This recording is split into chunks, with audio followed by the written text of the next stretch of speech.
کہ آج اگر ایک نظمی فاضل کا دیوبند کے طلبہ استقبال کر رہے ہیں تو اگر تعصب کسی کے ذہن میں ہوتا تو یہ استقبال نہ ہو رہا ہوتا. مفتی شمائل صاحب آج کے دن کے ہیرو ہیں اور ندوے سے پہلے دیوبند آئے ہیں اور اس کے بعد انشاءاللہ ندوے جائیں گے اور میں بھی انشاءاللہ شاید جاؤں بھی طے نہیں ہے وہ خبر پہنچ جائے گا منہ سے نکل گیا واپس لیتا ہوں رجوع کرتا.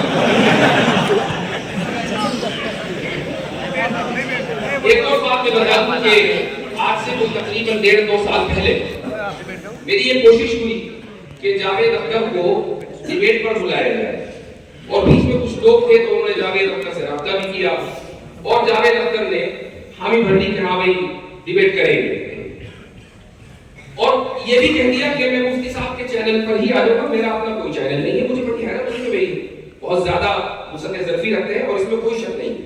ہماری ان سے ذاتی طور پر ملاقات ہوئی ہے. ابھی جو حضرت والا فرما رہے تھے کہ ان کے لیے دعا کرنی چاہیے, ان کی ہدایت کے لیے دعا کرنی چاہیے, بہت اہم بات تھی.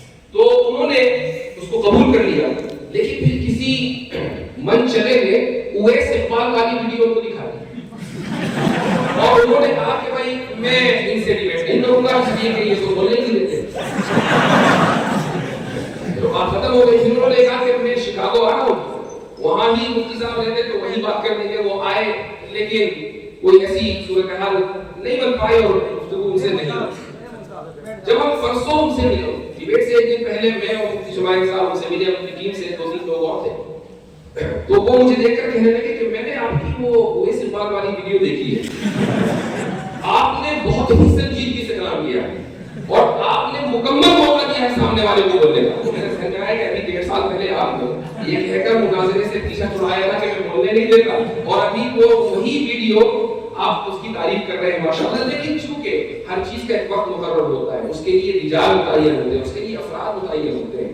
اس کام کے لیے اللہ تعالیٰ نے مجھے نہیں مفتی شمائل صاحب کو چنا تھا. اللہ تعالیٰ نے اس کام کے لیے مفتی شمائل صاحب کو توفیق دی تھی, ان کے لیے توفیق لکھی گئی تھی.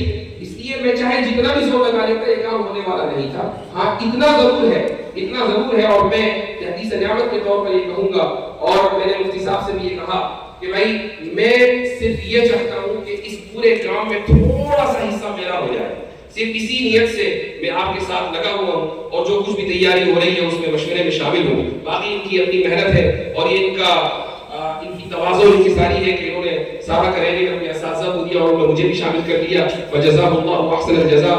آخر میں صرف یہی کہوں گا کہ اپنے اکابر کی تراث کو پکڑے رکھیں, اپنے اکابر کی کتابوں کو پڑھیں.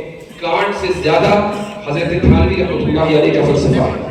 کانٹ کا فلسفہ حضرت تھانوی رحمہ اللہ کے فلسفے کے سامنے کوئی حیثیت نہیں رکھتا. حضرت تھانوی کے ملفوظات ہی آپ پڑھ لیں تو آپ کو حیرت ہوگی کہ حضرت نے کیا کیا چیزیں لکھی ہیں. انتباہات مفیدہ پڑھیں, اشرف الجواب پڑھیں, حجت اللہ البالغہ پڑھیں, ابقات پڑھیں جو شاہ اسماعیل شہید کی لکھی ہوئی ہے. اسی طریقے سے حضرت نانوتوی رحمہ اللہ کی کچھ کتابیں ہیں, آپ ان کو پڑھیں. تو ان کتابوں کو جب آپ پڑھیں گے تو آپ بھی انشاءاللہ اسی میدان میں اس لیول پر کام کرنے ہوں گے کہ کل آپ کے لیے استقبال یہ دیے جائیں گے.